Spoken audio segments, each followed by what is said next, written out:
أعوذ بالله من الشيطان الرجيم. بسم الله الرحمن الرحيم. الحمد لله رب العالمين، والصلاة والسلام على سيدنا محمد أشرف الأنبياء والمرسلين، وعلى آله وصحبه أجمعين، وبعد. اللهم علمنا ما ينفعنا وانفعنا بما علمتنا وزدنا علما يا رب العالمين. Bugun kelgan darsimiz bo'lsa, Ash-Shayx Said Ahmad Balambori rahimahulloh yozgan Mabadiul Usul nomliq usul fiqh sohasiga yangi qadam og'uvchilar uchun tayyorlangan bu kitobning eng oxirgi darsi. Eng oxirgi darsi, ya'ni mashruatning bayoni, bayanul mashruat degan yerga keldik, o'shani boshlaymiz. Endi usul fiqhini biz beshida ikkiga bo'lgan edik. Usul fiqh degan usul fiqh cho'ng jihat ikkiga bo'linadi. Biri fiqhning asli, ya'ni dalillari, yana biri fiqhning dalillaridan chiqqan hukmlar deb. Endi buni biz texmi doirasini umumlashtirib kengashsak, bu hukmga taalluq, ya'ni bu usul fiqh degan asosiy hukmga aloqador masala. Bizda 4 xil istiloh bor. Birinchisi hakim, ikkinchisi hukm, uchinchisi mahkumun bih, to'rtinchisi mahkumun alayh. Asli bu qoida prinsip kitoblari bu 4 ish haqida so'zlaydi. 4 obyekt haqida. Ya'ni birinchisi hakim. Hakim bo'lsa va shar'. Ya'ni Alloh taolo va Allohning rasuli va shar'. Ya'ni dalil, ya'ni ko'z tutilgan dalil. Ikkinchisi al-hukm. Ya'ni dalildan chiqqan hokimning hukmi. Hükümler. Yani bugün biz sözlemek çok andayız. Üçüncüsü mahkumun bih. Yani şu hüküm kılıngan iş. Yani mükellefinin fiili. Mesela namaz. Hüküm degen mesela farz, vacip, müstehap degendeki hükümler.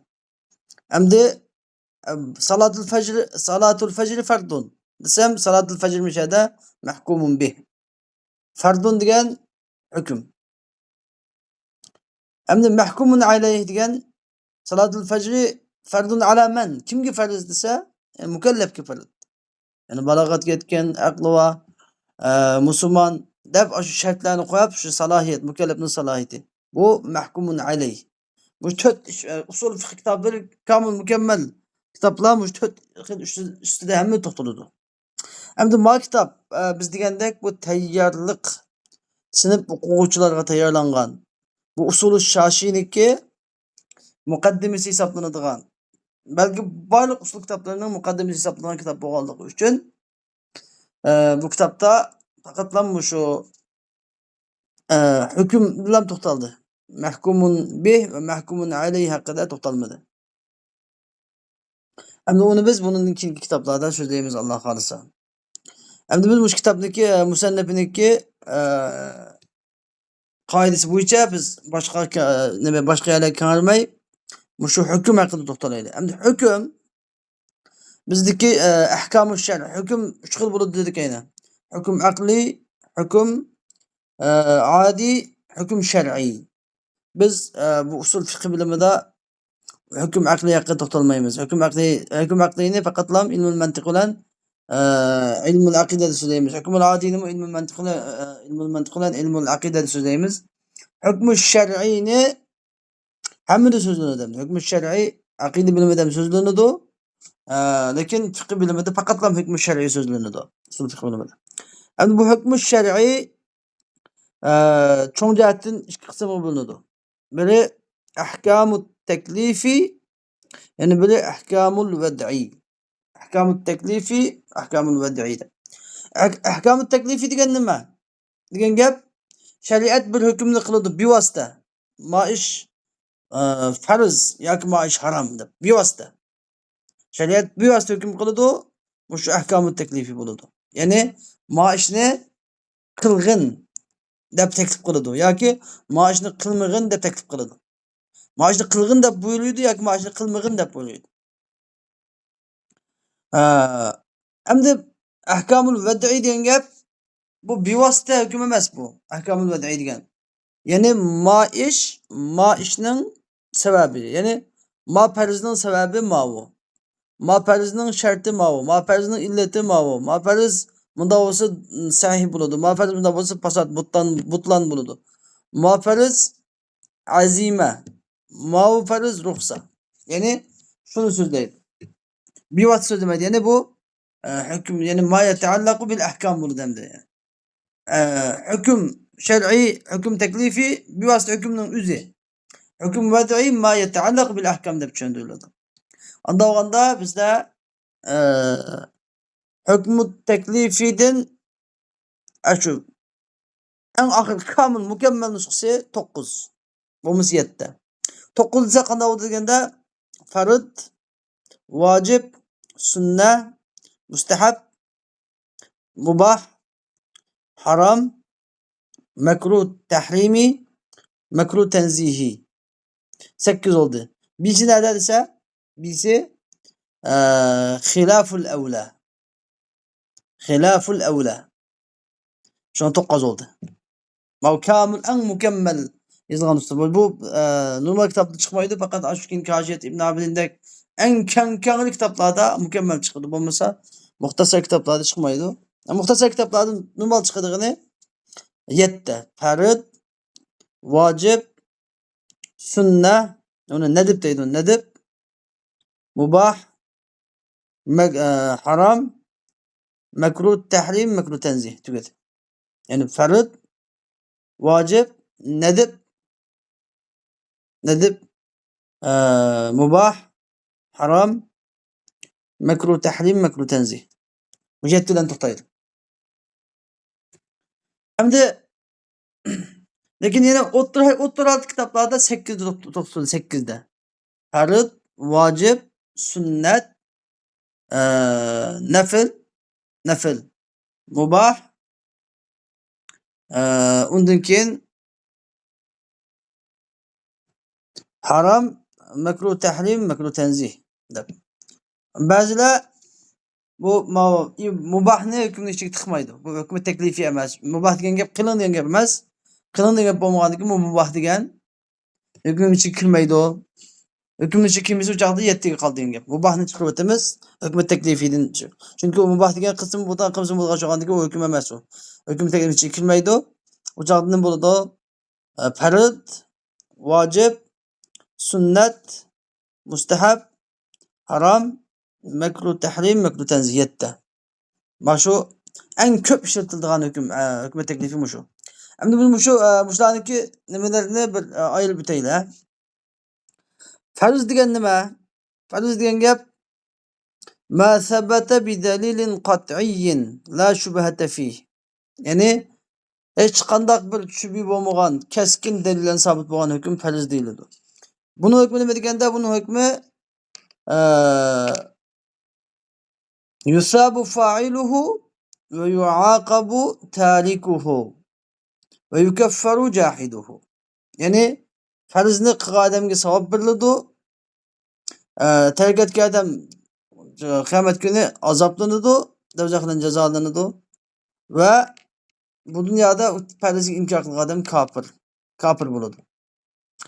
Vacib degan bo'lsa, al-vajibu ma sabata bi dalilin zanniyyin fihi shubha. Yani vacib degan dalil zanni bilan sabit bo'lgan hukm. Dalil zanni bilan sabit bo'lgan hukm. Buni hukmini bilsa hukmuhu yajibul amalu bihi. Yusabu fa'iluhu ve yuaqabu tarikuhu ve la yukaffaru jahiduhu. Endi buni amal qilish vojib. Amal qilgan odamga savob bo'ladi. Qilmagan odam do'zax bilan jazolanadi. Lekin vojibqa inkor qilgan odam kofir deb hukm berilmaydi. Kufrga chiqarilmaydi. Endi biz sunna. Sunna degan bizda ikki xil bo'linadi. Biri sunnanul huda, yana biri sunnanuz zavoid. Sunnanul hudaning yana bir atalg'usi bor, bu sunna muakkada. Sunna zavoid, sunna g'ayri muakkada. Endi sunna muakkada vojibga yaqin. Aqrab ilal vojib. Sunna muakkada vojibga yaqin bo'lgan sunnat bo'lib, bu sunna muakkadani tark etsa, buni bu sunna degani nima? Ma sabata bi dalilin zanniyyin. Bi dalilin zanni fi shubha. Lekin bu tariqatun masluka. Yani Peygamber Aleyhisselam davamlı qilgan yo'l endi bu. Peygamber Aleyhisselam sahabeler davamlı qilgan yo'l. Bunun da bu sunnatda hukmi nima deganda bunga amal qilish vojib, yajibul amalu bihi. Amal qilish vojib, sunna muakkadaga. Amal qilish vojib. Lekin la yuaqabu bi tarkihi. Agar buni agar o'zi bilan tark etsa yoki uni tark etish bilan jazolanmaydi, valakin yu'atab. Valakin yu'atabu ve yulamu alayhi ve yusa. Yani yani bu sunnatni tark etish bilan bir odam o'zini tark etgan bo'lsa, o'zini tark etgan bo'lsa, nima bo'ladi? Bunga malomat qilinadi, ayiblanadi. Veya Peygamber sünnetiga isa yani yomonlik qilgan bo'ladi. Ya yomon bo'ladi. Sunnatni tark etsa yomon bo'ladi. Endi chunki Qur'oni Karimda yomonga qiyada atiulloh va atiur rasul deb kelgandikin, endi sunnati muakkadni tark etish bu yaxshi emas. Davomli tark etish taqa vojibni tark etganligini olib qo'yadi. Davomli tark etish taxim ig'ir, chatoq. Undan keyin Payg'ambar alayhisolamniki davomli tark etish, sunnatni davomli tark etish qiyomat kuni Payg'ambar alayhisolamning shafoatidan mahrum qilishga ilib boradigan xatolik ish. Alloh taolo saqlasin. Endi sunnani zavoid shu sunnatdan bir daraja tuvanroq. Masalan, sunna muakkada degan masalan namozning sunnatlari masalan, namozning sunnatlarini o'qish, tahoratdagi sunnatlari masalan, tahoratning sunnatlari degandek. Ba'zan mazhabda bizning ba'zi olimniki ko'z qarashlarimizda masalan jamoat bilan namozni jamoat bilan o'qish ham sunnat muakkada deb shunday deyiladi masalan. Lekin al-mu'tamad vojib deymiz endi uni. Lekin bor. Onun kenedin sünnet zavaid degan masalan Payg'ambar alayhisolamniki tomoq yeyishdagi sunnatlari, kiyim kiyishdagi sunnatlari, yurish turishdagi, qiyofatdagi axloqiy sunnatlari. Bu sunnani zavoid deyiladi. Ama uningki pastki darajasi nima? Mustahab. Buni mustahabniki 3 xil ismi bor. Mustahab, nadb, nafl deyiladigan. Yani yaxshi ko'riladigan, shariat uni chaqirgan ish. Ziyada nafl degan ziyada masalan farzdan vojibdan ziyada hukm degandek bir muncha ismlari bor. Buni qilsa yusabu ala fa'ilihi. Buni qadamga savob beriladi, adna savob. Qadamga savob beriladi. Tark etgan odam la yuaqabu ala tarikihi va la yulam. Tark etgan odamga azobmi qilinmaydi, jazo berilmaydi va malomatmi qilinmaydi, ayblanmaydi. Endi undan keyin bizda mubah degan, qanday mubah degan qilsimi bo'ladigan, qilmasimi bo'ladigan. La yusabu ala fi'lihi va la yuaqabu ala tarkihi. Va bil aks. Yani uni qilganga savob berilmaydi, tark etganga gunoh berilmaydi. Qilmasa gunoh bo'lmaydi, qilsa savob bo'lmaydi. Yani savob bo'lmaydigan, gunoh bo'lmaydigan ish. Qilmasa gunoh bo'lmaydigan, savob bo'lmaydigan ish. Bu mubah. Endi lekin barchaqda shu mubahni masalan tomoq yeyish masalan. Bizning tomoq yeyishimizga gunoh bo'lmaydi, savob bo'lmaydi. Lekin mushu yegan tomoq haloldan bo'lib, shu tomoqimizni yegan vaqtimizda men mushu tomoqning quvvati bilan ibodat qilaman. Mushu tomoqning quvvati bilan Allohga xizmat qilaman deganni niyat qilib yegan bo'lsa bir odam, mushuni niyat bilan mushu mubahmi nimaga mustahablarga savob bo'ladigan ishlarga o'yladigan shu. Anladin? Endi harom degan nima degan gap? Harom degan dal farzning aksi. Farzning dal aksi. Farzning aksi degan gap, ya'ni mushu masalan haromga nima? Farzning qarama-qarshisi harom. Vojibning qarama-qarshisi makruh tahrimi. Sunnatning qarama-qarshisi makruh tanzihi. Mustahabning qarama-qarshisi xiloful avla. O'rtasida mubah turadi. Bunda. Endi harom degan lug'at, yani Qur'on tili bilan so'zlaganda haromning qarama-qarshisi halol. Misli halolning qarama-qarshisi, haromning qarama-qarshisi halol. Hada halalun va hada haram. Qarama-qarshisi. Ammo fiqh istilohida haromning qarama-qarshisi fard. Endi halol degan hukm intayin keng hukm yani. Halol degan gap farzni o'z ichiga oladi. Vojib, halol degan gap farz, vojib, sunnat, mustahab, hatto mubahgacha o'z ichiga oladigan gap.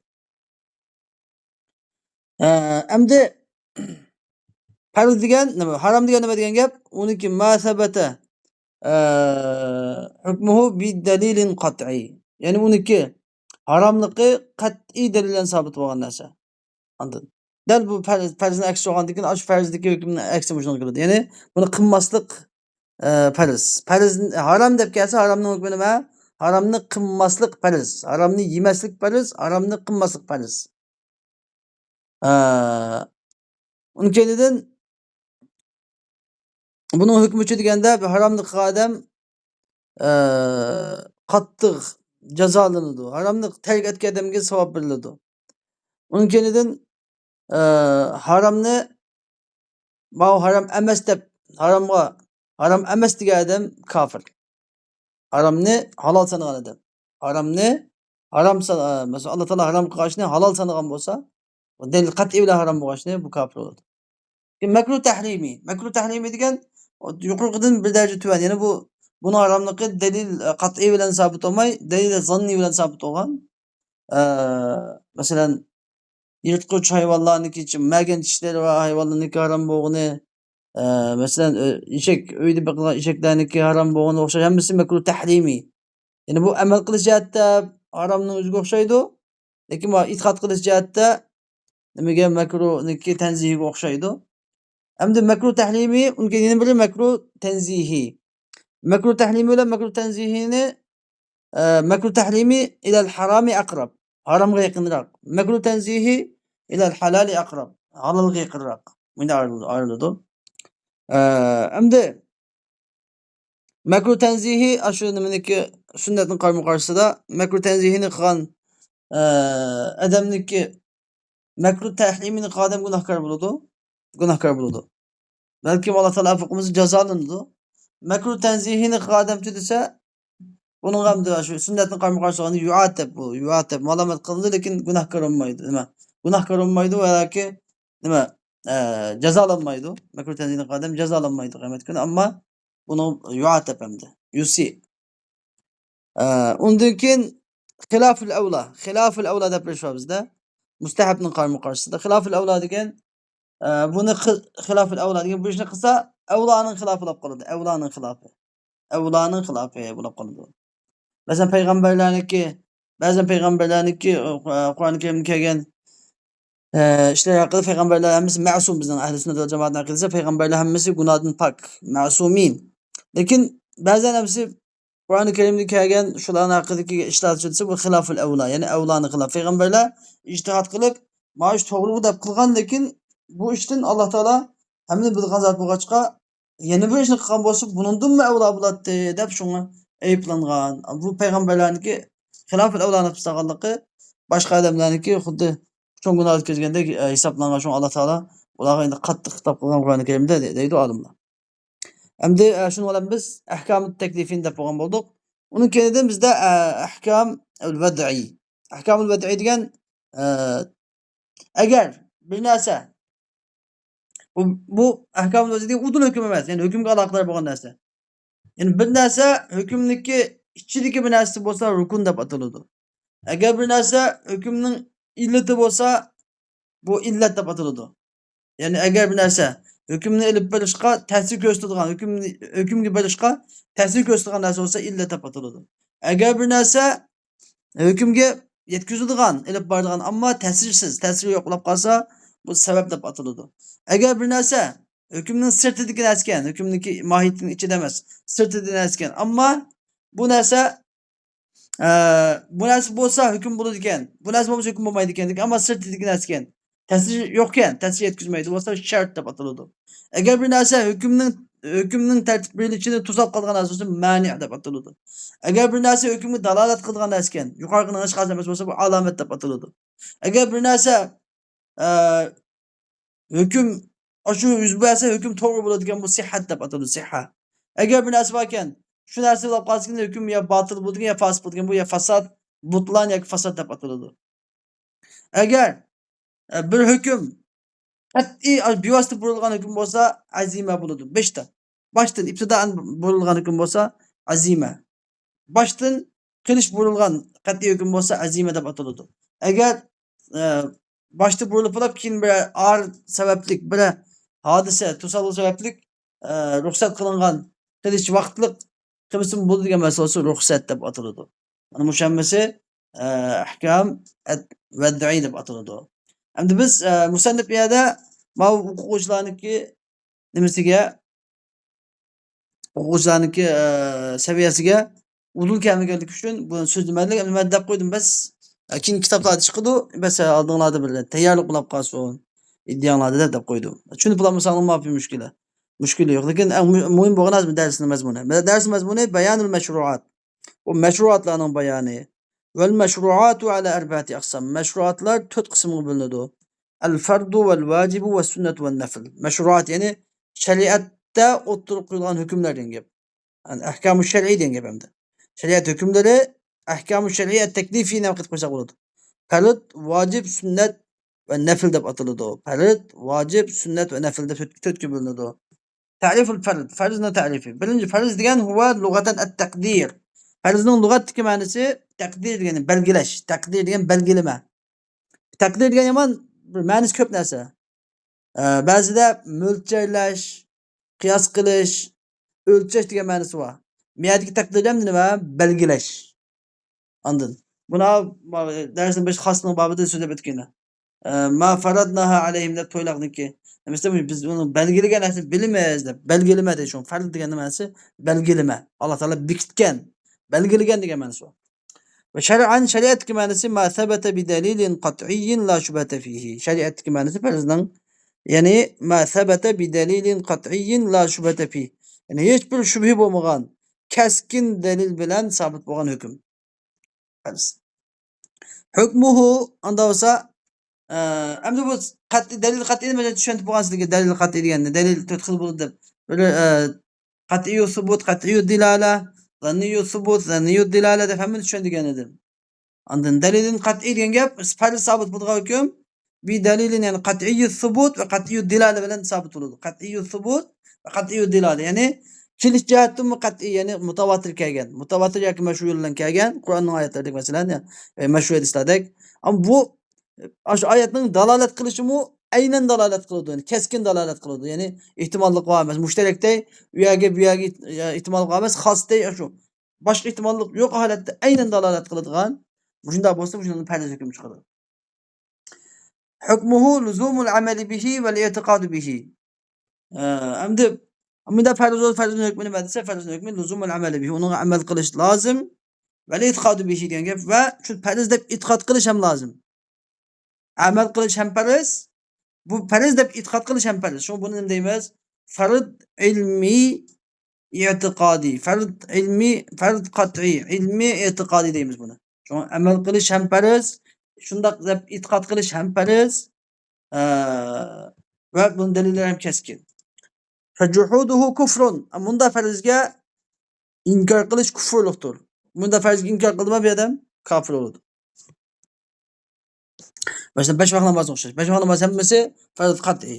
Endi 5 vaqt namozni bir odam inkor qilsa, 5 vaqt namoz farz emas deb inkor qilsa kofir bo'ladi.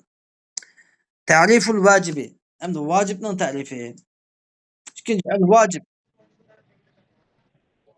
Vojib degan minal vujub. Vojib vujubdan chiqqan. Vujub degan va huwa suqut. Vujub degan suqut, ya'ni saqit bo'lish. Yani mesela Kur'an-ı Kerim'de ve izâ vecebet cunubuha deb tuguniki beqinlar yerga tushsa deydi. Saqatat junubuha ila al-ard degan bo'ldi. Beqini tuguning beqini yerga yiqilib tushsa degan bo'ldi. Suqut degan gap, ya'ni bizning ustimizga tushgan. Bizning ixtiyorimizsiz bizning ustimizga vojib bo'lib ado qilish bizning burchimiz deb tushgan degan gap bo'ldi ma'nosi. Ve şer'an şeriatdagi ma'nosi ma sabata bi dalilin fihi shubha. Ya'ni shubhi bor bo'lgan, ya'ni dalil zanni bilan gumoniy dalil bilan sabit bo'lgan hukm. Endi gumoniy desa bu yerda bunda bir nihoyat ojiz hukm chiqadigan gap emas. Dalil bu yerdagi dalil zanni degani shakdan yuqori, 50% dan yuqori, 90%, 80%. Ya'ni masalan Bu qanday sabit bo'ladi? Nima bilan sabit bo'ladi? Masalan, qat'iy subut. Yani Kur'an-ı Kerim'in ayetlerinin sabit olduğu vacip mi? Kat'i subut. Ama zanniyut dilale. Dalaleti gumani yani %100 dalalet kılmaydı. 190% 80% dalalet kılıyordu. Yani mühendisinin yeni bir tercih ihtimali var. Bu şunda vacipledim içeriden ihtimallık boğalık için mezheple şekillenirdi. İmam-ı Şafii, İmam Malik vardı, İmam-ı Azam, İmam Malik vardı. Şunu olan indi yol boğalık için mezheple şekillenirdi. Eğer kat'i dilale boğan bolsaydı, kat'i subut, kat'i dilale hiç kaysi ihtilaf kılmagan buladı. Muşu sebepten zannedeyimiz anda geldik bunu yalğancı var demez yani anda mənisi mi var? Anda məni buluş ihtimallıqım var, bunda məni buluş ihtimallıqım var degen cihetten. Mağbil. Ya ki ikincisi bu ne buldu? Zanniyu subut kat'iyu dilaledim mi? Belçakda ne çıkıdı? Vacip hüküm çıkıp kaladı. Yani mesela haber ahad dey. Haber ahad. Sahih Bukhari, Sahih Müslim'nin hadisleri mesela hadisteki sahih ikili şöyle lekin mutawatir bilen kelmegen. Boğalık için mazani subut dep atıldı. Hiç olmasa 99% Resulü 1% Resulullah'ın kemi kapkan buluş ihtimallık var mutawatir boğalık için. Şunun için bunun amel kılış vacip buludu. Andikin vacip hüküm çıkıldı. Lekin hem de bunun kafir olmaydı bir adam imkansa. Ve kel ayatil muavveleti ve sahih min akbaril ahad. Mesela tevil kılınan ayetler koşar. Mesela heyiz ayetindeki Kur degen sözünü biz heyizge nima qildik ma? Heyizge hamil qildik. Müşterekni tevil qildik. Heyizge tevil qildik. Endi şu bizning Hanefi mezhebida ayol kishining idini ochib ketganligi 3 hayız iddat tutishi vacip yani vacip. İmam Şafii'nin mezhebida 3 paklık iddat tutishi vacip. Hem de bunun amel kılış vacip. Lakin bir adam İmam Şafii mesela tevil bilen hayız emas bu. Paklık degen bolsa uni bo'lmaydi, kafir olmaydı, günahkor olmaydı. İmam Azam tevil bilen bu hayız bu nima emas, paklık emas degen bolsa indi kafir olmaydı, günahkor olmaydı. Bunda gap. Vaciplik hükmü. Kel ayetil muavveleti tevil kılın ayetlerge o'xshash ve sahihi min akbaril ahad. Ahadning haberlerinin sahih hadisler o'xshash mesela. İmam Bukhari, İmam Müslim'nin hadislerinde bir hadis kelgan bolsa bunun amel kılış vacip buludu. Lekin buni inkar qilgan kafir olmaydi. Mesela ke salatil vitri vel ayday mesela. Vitr namazı o'xshash, ishki namazı o'xshash. Vitr namazının hükmü nima? Vacip. İshki namazının hükmü nima? Vacip. Hukmuhu emdi vacibning hükmü nima desa huwa fardun fi haqqil amali bihi. Hüküm deganligi nima ki aslında hükümni o'zi, vaciblik o'zi hüküm. Ana hükümni hüküm bolamdı degan savol kechirmaydi. Hüküm deganni hüküm bolamdı desa bizde hükmü degan gap yani el-asarul mutarattibu alayhi. Yoki mutarattabu alayhi. Yani vacipten kelib chiqadigan asar, yani vacibning ta'sir kuchi. Bir masalani vacip dedik. Endi bu qanday ta'sir kuchiga, qanday kuchi bor bu vacibning desa, vacibning kuchi huwa fardun fi haqqil amali bihi. Yani vacibga amal qilish jihatda farz. Hatta la yecuzu terkuhu.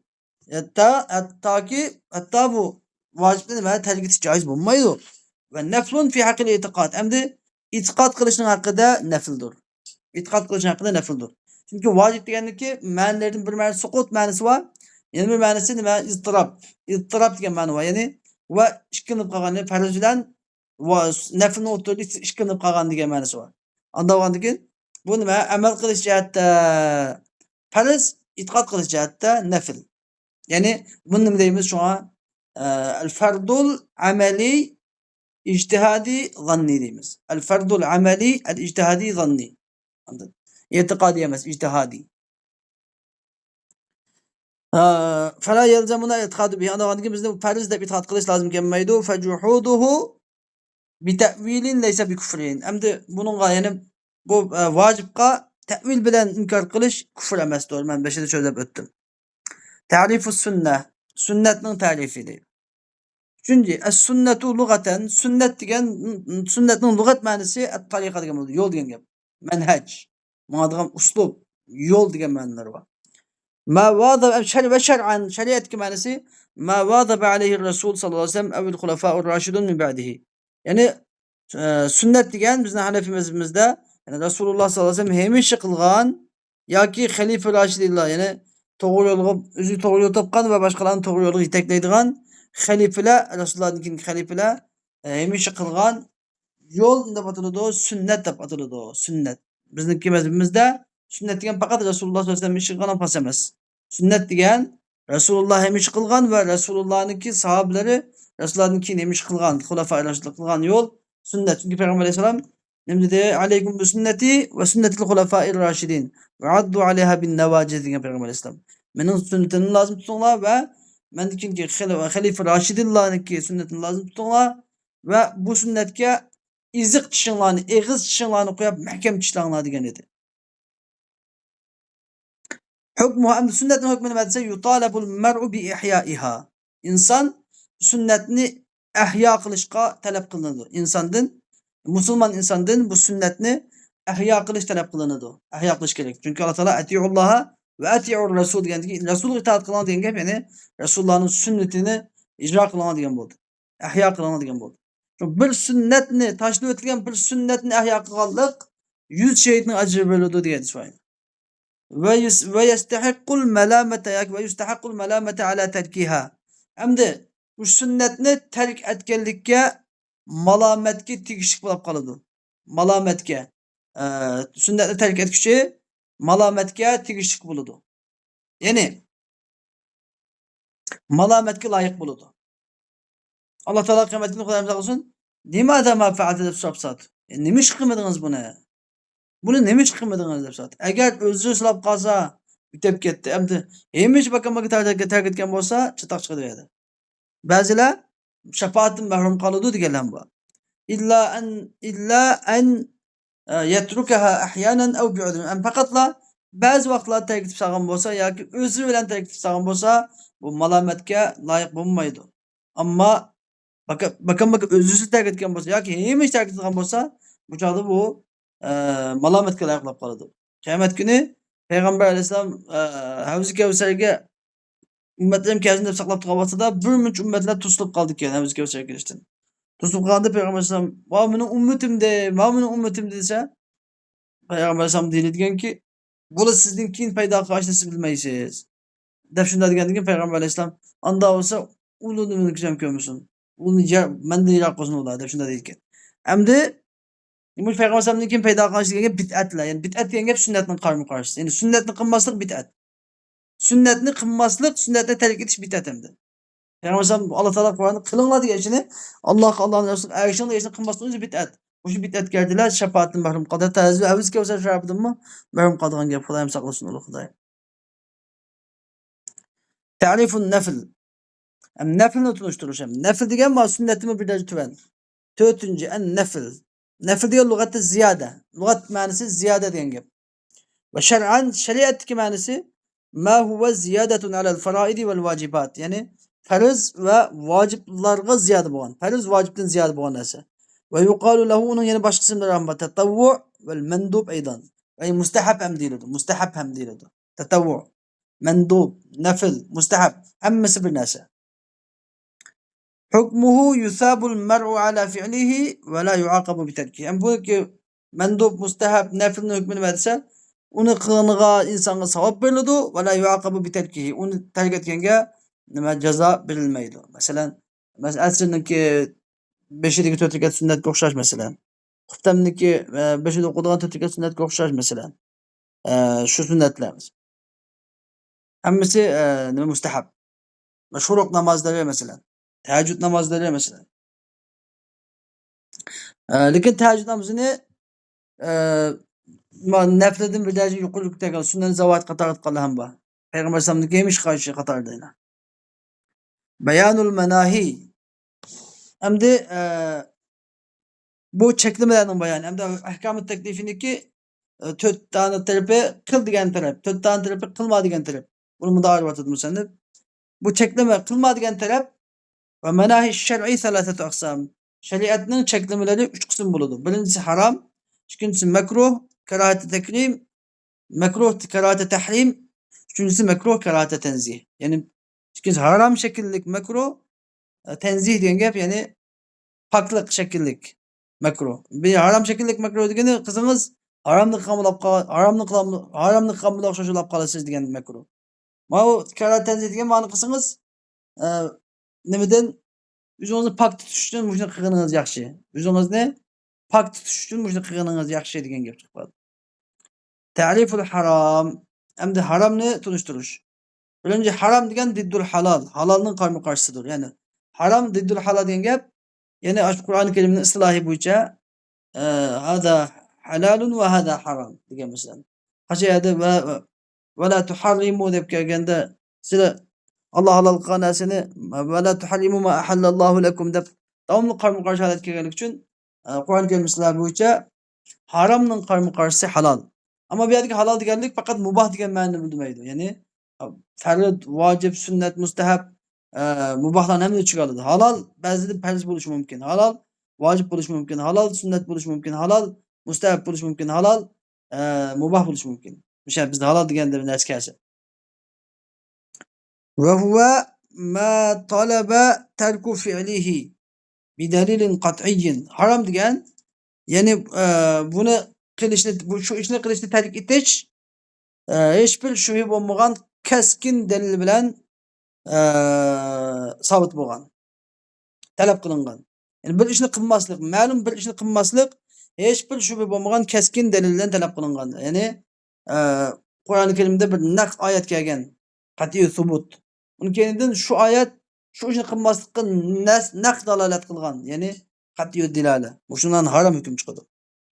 Kaz-zina was-sariqati ve nahvihima mesela. Allah Teala ve la teznu ve la tesriqu. Mümkün mesela haram mesela innemel hamru vel meysir vel ensab vel azlam rizsun min ameli şeytan fectenibuhu deb maşında. Bu çok hüküm gelgen. Arakның haramlıqı mesela. Qımarның haramlıqı, zinanın haramlıqı, uğurluq qilishning haramlıqı ve sariq ve sargıt faqtavay deyilma degandek.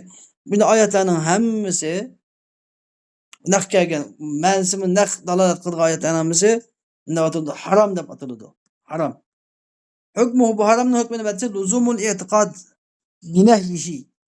Bu ishdan cheklanganlikniki, bu ish cheklangan ish deb e'tiqod qilish nima lozim? Ya'ni bu ish harom deb e'tiqod qilish farz. Bu ish harom deb e'tiqod qilish farz. Ve vücubul ijtinabi anil amali bihi. Bu cheklangan ishni qilib selishdan saqlanish vojib. Yani bu ishni qilish harom. Bu ishni qilmaslik farz. Shu ishdan o'zini chetga elish nima gadanga farz. Ve juhuduhu kufrun. Shariat bir ishni harom qilgan bo'lsa, bu uni halol deb inkor qilish. Uni inkor qilishga ben uni halol sanash nima? Kufr. Shuning uchun masalan namoz, 5 vaqt namoz farz qilindi. 5 vaqt namozni qasddan tark etish harom qilindi. Bir odam 5 vaqt namozni, 5 vaqt namozni ya'ni inkor qilib, namozga farz emas bu deb uni namoz o'qimaslikni halol sanab tark etgan bo'lsa, kofir bo'ladi. Shubhasiz kofir bo'lib ketadi. Va tarkuhu, endi bu farzni, bu haromni, va tarkuhu yani haromni qilmaslik yujibul madha va savab. Bir odam haromni tark etgan bo'lsa, bu nimani? Madhiyani va savobni. Bu dunyoda madhiylanadi, oxiratda savob qilishadi. Madhiyani savobni vojib qiladi.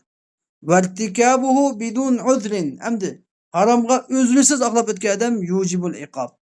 Haromga o'zrisiz aqlab o'tish jazoni, azobni, jazoni vojib qiladi. Bir odam qasddan namozni o'qimagan bo'lsa, masalan, farz bo'lgan namozni qasddan o'qimagan bo'lsa, bu do'zax bilan azoblanadi, Xudoyim saqlasin. Ta'riful makruh. Makruhni ta'riflash. Makruhning ta'rifi hamda. Ikkinchi. Al makruhu karahatu tahrim. Yani haram şekillik makruh degan qanday makruh desa, ve huve ma tuliba terku fi'lihi bi dalilin fihi shubha. Yani buni qilmaslik shubhi bor bo'lgan bir dalil bilan talab qilingan ish unda ataladi makruh, karahatu tahrim deb ataladi. Yani haromga yaqinroq bo'lgan. Bu haromga yaqinroq bo'lgan ish hamda. Ka tahrimi kulli zinabin min as-siba'i ve zi mikhlabin min at-tayri vel himar al-ahli. Yani merganchi va yirtqich hayvonlarga o'xshash. Merganchi va yirtqich hayvonlarni harom qilganga o'xshash. Va zi mikhlab degan changal va changal. Qushning changallab, changilida tirnoqlari bilan busab tortib yeydigan yirtqich qushlarga o'xshash. Qushlarning harom bo'lganiga o'xshash. Va uyda bo'lgan eshaklarning harom bo'lganiga o'xshash. Mana shular hammasi makruh tahrim bilan harom qilingan. Makruh tahrim bilan. Buning hukmi nima desa, luzumul ijtinob anil amali bihi. Bunga amal qilishdan, bu haromni qilib selishdan saqlanish vojib bo'ladi. Ani yirtqich hayvonlarni yeyish harom bo'ladi degan gap, ya'ni yeyish harom. Yirtqich hayvonlarni yeyish harom. Yırtqıç quşlarni masalan qarchig'a, lochin, burkut degandek yirtqich qushlarni yeyish harom. Uyda boqilgan eshaklarni yeyish harom bo'ladi. Ma g'alabati zanni bi hurmati buni haromligiga zonning g'olib bo'lishidan. G'alabati zon bor, g'alabati zon bor. G'alabati zon degan 99%, 90% degan gap. Hamda farz bilan nima, harom bilan farqi nima desa, fajuhuduhu biduni ta'wil dalal. Bir odam yirtqich hayvonni hech qanday bir yo'llash degandek narsalarni hech qanday ta'wil qilmasdan ma halol deyapsa, nima bo'ladi? Bu dalal, ozg'unlik bo'ladi, gumrohlik bo'ladi. Vel amelu bihi bidun udrin. Yani ve tevil. Hem de haram kılınan işekten beni bir adam özrüsü mü yok. Tevil mi kılmasın yivesse yucibu zemme vel ikab. Bu kıyamet günü eyiplenişini ve ceza devzak bilen cezalanışını vacip kılıdı. Mekruh tahrimi diye adet yapamaz bu. Yani bu adamın tuzaklık kutunu karşı kudayım saklasın. İşek kuşunu bir adam halal deyip yivesse bakın. Bunda azap kılıç duçar gibi. Ama hem de özü öyle yapsa mesela bir seferge çıkıp selep yediğin binası yok. Eğer bu işekli yemişse ülap kal galatlasa femani turra gayra mahmasatin ve la mutecanifin ismin fela ismi aleyh. Yani hem de bir adam kısılıp kalsa kuzuku kattık içip gidip bunu yemiş ülap kaldığın halatı bulup kap kalsa şu çağda yapsa bunun günahı yok. Onu dinkin üçüncüsü mekruh kerahette tenzih. Şimdi mekruh kerahette tenzih degan tenzih şekillik mekruh. Ve huve nime gap kerah tenzih degan desa ve huve ma kana al aslu fihi al hurmatu fasaqatat li umumi al balwa kasu'ul al ghira.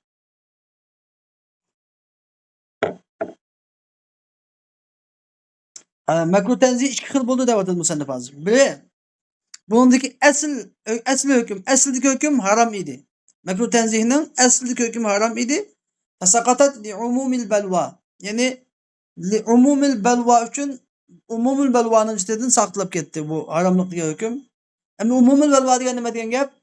Aslında qaraydi nima deydi? Umumul balva degan shuyu'ul amri ve intisharuhu amalan ma'al izdirar ilayhi. Yani bir ishniki taralib ketishi.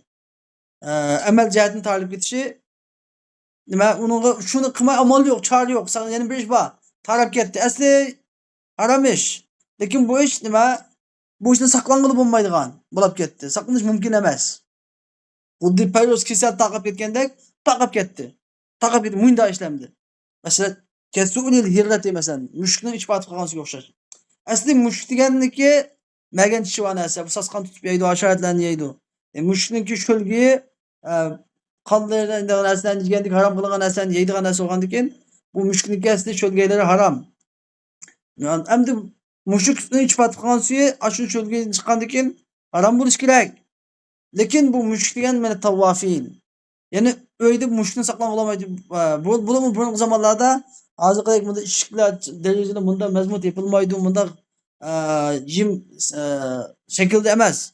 Ishiklar bari yo'g'on qilsa bir parda tashlab qo'yadigan gap. Mushuklar qachon kirmani kiralaydi, denizlar hammasi tunib bo'ladi, tunubdan qachon kelib qoladi masalan. Mushukni saqlanish mumkin emas.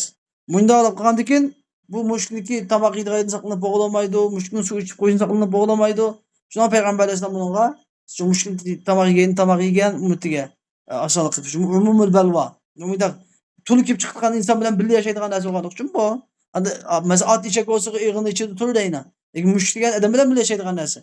Bunday narsa bo'lgandan keyin endi uni endi mushukga yoki pirishga kimidi demadi payg'ambar alayhisalom. Ammo ishni kiygan yoki pirishga kimidi degandagi ishni talab baqadigan gap. Bo'lmasa ijtimoiy odam baxtsiz ilishib turadigan narsa, lekin ishni majburiy zanjirga bog'lagan gap. Mushukni bir kim zanjirga bog'lab qolib boqmaydi hech kim. Shunda bo'lganlik uchun buni saqlang'ili bo'lmaydi. Bu saqlang'ili bo'lmaydigan ish umumul balvo deb ataladi. Endi mushundaq umumul balvo bo'lganlik uchun saqto'g'a ishlar bor. Bu nima makruh tanzih bo'ladi. Mushukni ichib qolgan suy makruh tanzih. Shuning uchun bir odam mushukni ichib qolgan suy tartasa tart bo'laverdi. Aw ma kana al-aslu fihi al-ibaha. Makruh tenzih ish qiladi. Ya biri bunday ish, ya biri yeni biri aslidagi hukm mubah. Makruh tenzihining aslidagi hukmi mubah. Fa'arada ma akhrajahu anha. Uningga uni shu makruhlikdan nima mubahlikdan chiqarib o'tadigan narsaning birisi to'g'rilab qolgan. Ve lem yaglib ala zanni tahrimun. Ama ala zan bizim gumanımızga ulanı haram kılış galip olmagan. Galabetil zan yok. Bunda mesela mekruh tenzih deb atıldı. Mesela su'li siba'it tayri. Mesela yırtqıç kuşlarının ifat qilganiga o'xshash. Endi yırtqıç kuşlarniki ifat qilgan yırtqıç kuşlar o'ziniki narsalarni o'zini changildi bisab, turmush qildi bisab yeydi. Ammo yirtqich hayvonlarni ifat qilgansi makruh tahrim ularniki. Hayvonlarniki go'shti qanday bo'lsa ifat qilgan suyi shunda shuni hukmini oladi, o'sha yilib chiqqandan keyin. Ammo yirtqich qushlarchi desa, yirtqich qushlarning go'shti harom bo'lgani bilan bu suvni turmush qilish ekanligi uchun buning turmushqi suv quruq narsa. Yirtqich hayvonlar suvni til bilan ichadi nol. Buniki sho'lgidiki ho'llak til orqali suvga yetib ayrılışıp ketadi. Ammo nima uchun deganda mana yirtqich qushlar suvni turmush qilish kerak uchun uni turmushqi degan anaqa quruq narsa bo'lganligi uchun og'ziga tiqqan bilan suvga jiq bir anaqa uniki cho'lgaylari jiq eqib tushib bo'lolmaydi. Yo'llash yo'llarni kerak, ishlarni kerak. Shu sababdan bu makruh tanzih bo'lib qoladi. Undan keyin hukmuhu makruh tanzihning hukmi nima desa yusabu tarikuhu adna savab. Makruh tanzihni tark etgan odamga eng tuvan savob beriladi. Va la yuaqabu fa'iluhu aslan. Bu makruh tanzihni qilgan odamga asla jazo berilmaydi. Xo'sh, endi biz shunlar nima mashruatlarning bayonini qilib bo'lgan bo'ldik. Ya'ni ahkamut taklifiniki demak bu yerda mubahni demadi bizga. Bizga mubahni demadi, yetxil hukmni deb berdi. Mubahni demadi. Nimishqa? Mubah deganda qil yoki qilma degan hukm yo'q bo'lganligi uchun bu yerga chiqmadi buni. Anladın. Bu mubah deb hukmdan birisi bor. Ammo bu yerga ahkamut taklifni ichiga chiqmadi-da buni. Nima dedi bizga? Farz, vojib, sunnat, nafl 4 dona. Mana bu qil degan taraf. Qilma degan taraf, farzlar vojib, chuqum qil degan taraf. Sunnat bilan mustahab qilsang yaxshi bo'ladi degan taraf. Endi mana bu 3 degan bizga harom, makruh tahrimiy, makruh tanzih deb shuni so'zladi. Makruh tahrimiy taraf harom va makruh tahrimiy taraf chuqum qilma degan taraf. Harom bilan makruh tahrimiy taraf qilma degan taraf. Chuqum qilma degan taraf. Makruh tanzihi tarafchi qilmasang yaxshi bo'ladi degan taraf. Qilmasang yaxshi bo'ladi degan taraf. Bizga bularni hammani tushuntirib berdi.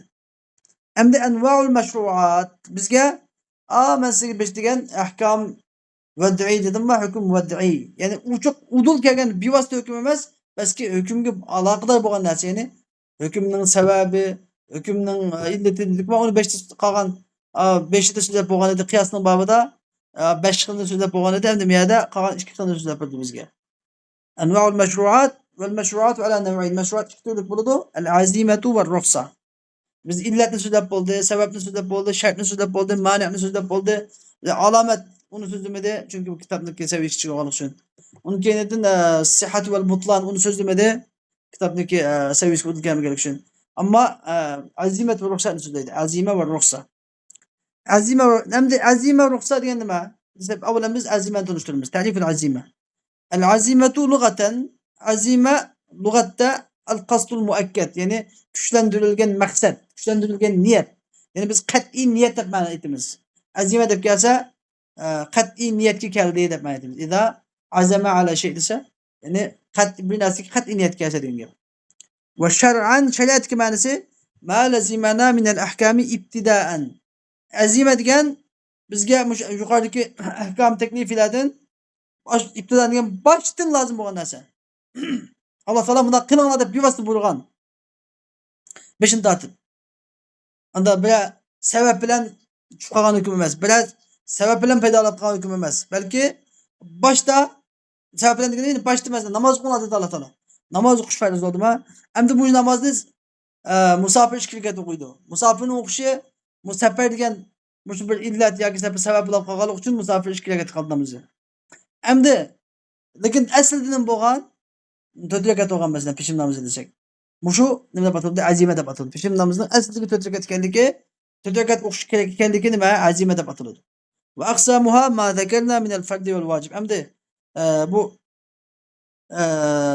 bu nimaniki azimaning qismlari biz yuqorida zikr qilib o'tgan farz va vojibdan iborat ila oxirihi. Biz ila oxirihi oxirigacha. Biz farz, vojib, sunnat, nafl deganlar hammasi azimaning qatoridan, hammasi azima. Buni qilsang bo'ladi, buni qilsang bo'ladi degan tarafdan. Asli qilish, ya'ni asli qilish kerak. Yani o'tkir niyat bilan, qat'iy niyat bilan bu qilish bo'lgan ishlar asli. Ta'rifur ruxsa amdu ruxsatning ta'rifi. Ruxsatning ta'rifi ar-ruxsatu lughatan amdu ruxsat deganning lug'at ma'nosi al-yusr va suhula. Ruxsatning lug'at ma'nosi osonlik, yengillik degan bo'ladi. Ruxsat degan gap esa osonlik yaratib berish, yengillik yaratib berishga ruxsat qilish degan gap unga nima qilish, mayli qilmasimi mayli deyish, qilmasimi mayli deyish. Maktabdan ruxsat so'rash degan gap, yoki maktabdan ruxsat bilish degan gap, maktabga kelmasimi mayli nima huquq deyish, ma'lum sabablar tufayli degan gap. Va shar'an shariatga ma'nosi sarful amri min usrin ila yusr. Ya'ni bir ishni, ma'lum bir ishni qiyinchilikdan osonchilikqa, qiyinlikdan osonlikqa cho'rish, yo'tkash. Bunday ataladi, ruxsat deb ataladi. Va hiya ala naw'ayn. Bu ruxsat ikki turlik bo'ladi. Bu ruxsat ikki turlik bo'ladi. Birinchi, ruxsatul fi'li ma'a baqa'il hurma. Ya'ni bir ishni qilishga ruxsat qilinadi. Avval cheklangan ish.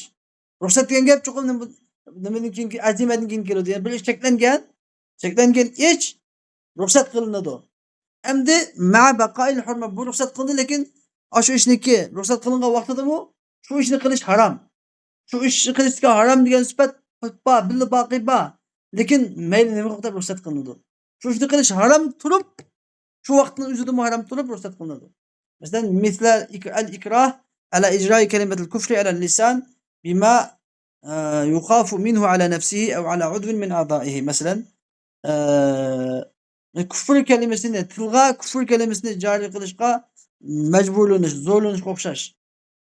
Nima bilan majburlanish desa, bima yukhafu minhu ala nafsihi. Ya'ni shu majburlanishdan o'ziga, ya'ni o'ltirilishdan qo'rqadigan yoki ala udwin min a'da'ihi a'zolardan bir a'zoning kesib o'tilishidan qo'rqiladigan darajada shundoq bir majburlash, shundoq bir zo'rlash, tahdid kelgan vaqtida, ya'ni agar sen kafir bo'lmasang, seni o'ltirib o'taman, qo'lingni kesib o'taman yoki qo'lingni yoki ko'zingni uyib olaman, qo'lingni kesib o'taman degandek, bir a'zoingni kesib o'taman degandek keskin tahdid kelib qolgan chog'da, shu chog'da tilga Xudoyim anda kunni ko'rsatmasin larsa mahalla. Xudoyim saqlasin anda tahdid tushaqlashni Xudoyim.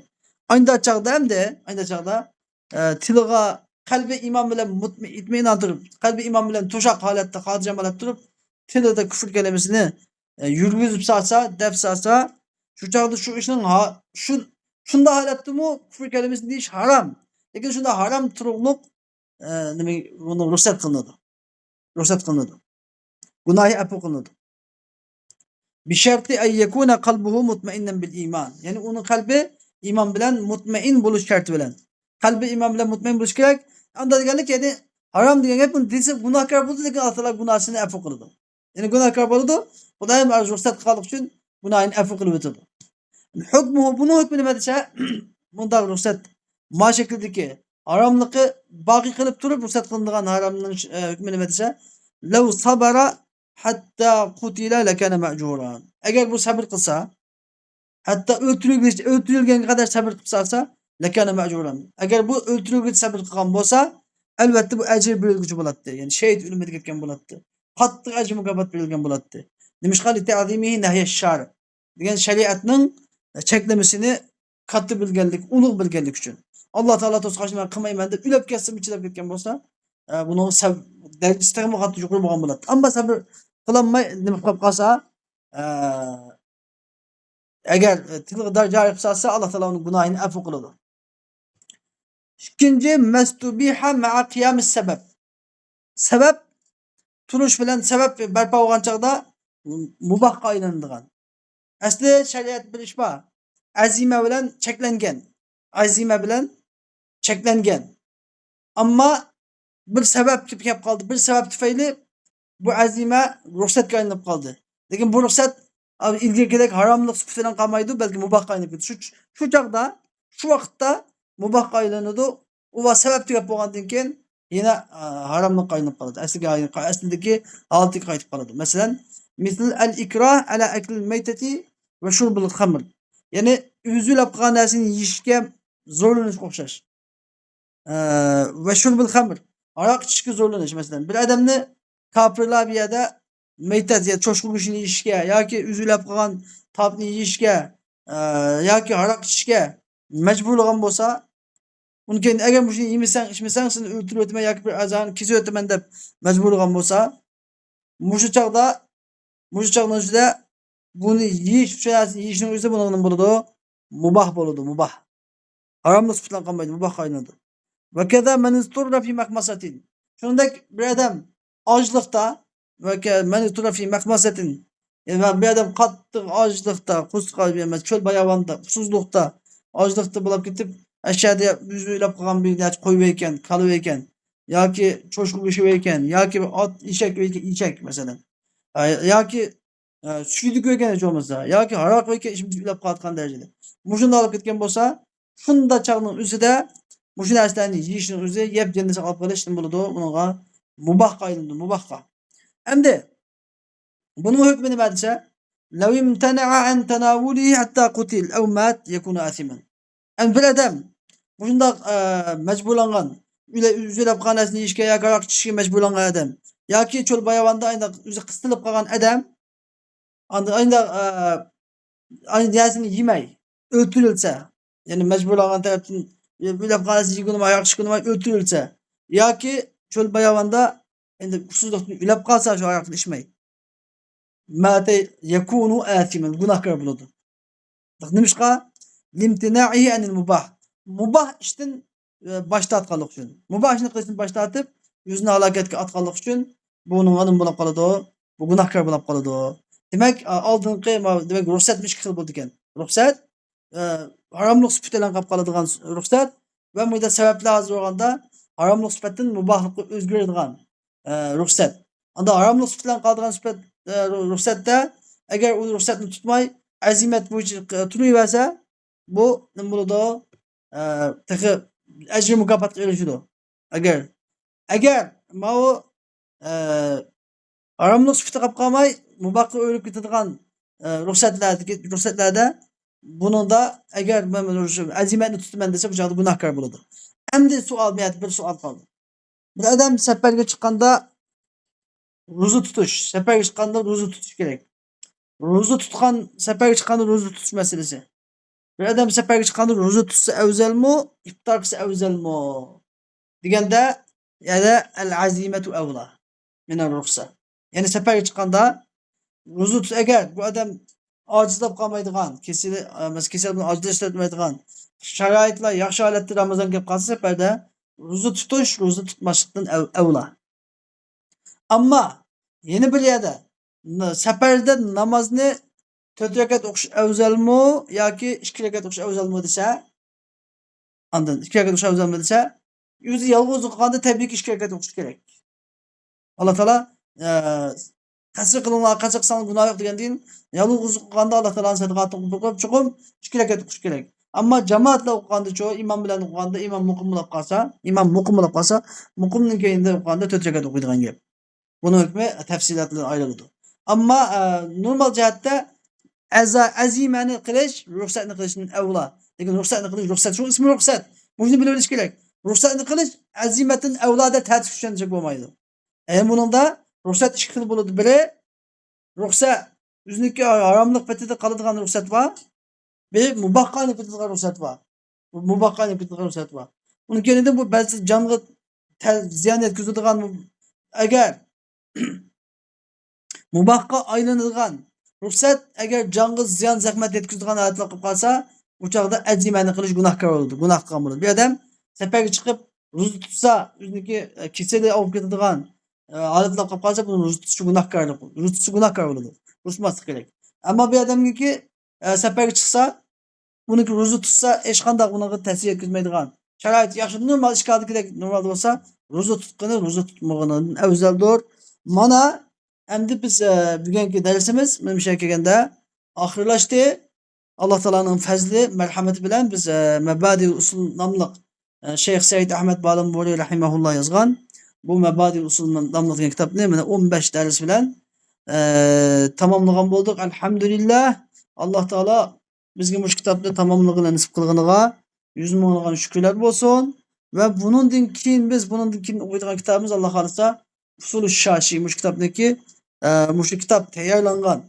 Shu kitobni deb tayyorlangan kitob Usul-u Shashini o'qiymiz. Alloh nasib qilsa Alloh taolo bizni shu usul fiqhini o'qiganlardan va shu bilimdan manfaat oladiganlardan va bu bilimni normalda kişilik hayotimizga va dars o'qishlarimizga tatbiq qiladiganlarni qilib bersin va bu fiqh bilimini tushunguvchilardan va buni amal qiluvchilardan oxiratda foyda olishlardan qilib bersin.